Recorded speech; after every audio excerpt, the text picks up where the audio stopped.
সংসার করতেছি, নাই কাপড় নাই কিছু নাই, তেল সাবান সিরা কাপড় পরে সংসার করতেছি, তার যখন মন পেলাম না। তোর জন্য আমার এত পরিশ্রম, সারাটা দিন রাত পরিশ্রম করি, আর তোর মন পাই না আমি। তুই আমার মন পাই, সবকিছু তোর জন্য আমি করি। তোকে আমি তেল সাবানের কষ্ট দেই রে, তোকে তেল সাবানের কষ্ট দেই? এ দেখ, আমি এক লুঙ্গি 12 বছর ধরে পরে বেড়াই, তোকে আমি কষ্ট দেই? ও জানি, তুই কামাই করে কাক টাকা বসে দিস। এ তোকে ছেড়ে দেবো আমি? তুই প্রতিদিন আমার সাথে লাগিস, আমার এটা ওটা ওটন বসন নিয়ে তুই বাজাস, তোর সাথে আর সংসার করবো না আমি। দেখো বাবা, এই কথার আঘাত কিন্তু খুব মারাত্মক আঘাত। এইটা কিন্তু আমাদের যখন কলিজায় লাগে, দিলে লাগে, এটা কিন্তু কখনো সরান যায় না।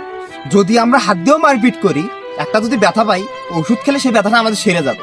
কিন্তু এই কথা দিয়ে আঘাত করাটা, এটা কিন্তু খুব মারাত্মক আঘাত। এটা কখনোই দিল থেকে সেরে যাবে না।